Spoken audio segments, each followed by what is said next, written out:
Hello students, let us see this question here.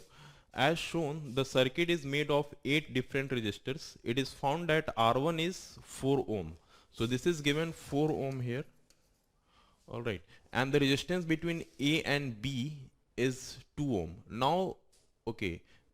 Now replace R1 with 6 ohm. What is the resistance between A and B? So let us concentrate on the first part of the question. It is saying R1 is 4 ohm and the resistance between A and B is 2 ohm. So total resistance, it is coming 2 ohm. So let us take this part of the circuit here.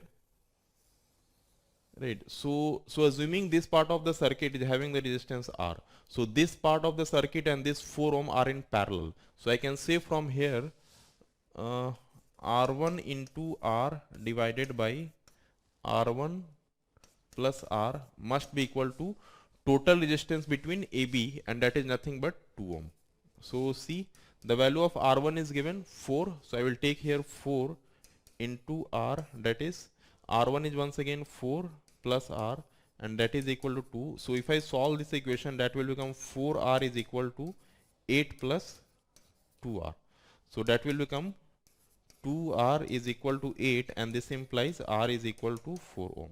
So you can see from here this, so this cluster of resistors is having the resistance as 4 ohm.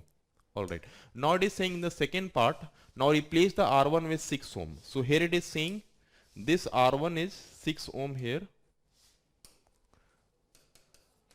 So what is the resistance between A and B? So once again you can say this R1 and this cluster which is shown in the right within the green part, this is having the resistance 4 ohm. So this 4 ohm and 6 ohm will be in the parallel.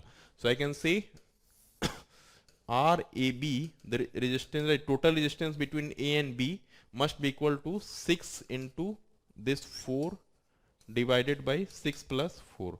So that will be 24 upon 10. So that will be 2.4 ohm. So let us see option 4 is matching here. Okay students, I hope you understood this question.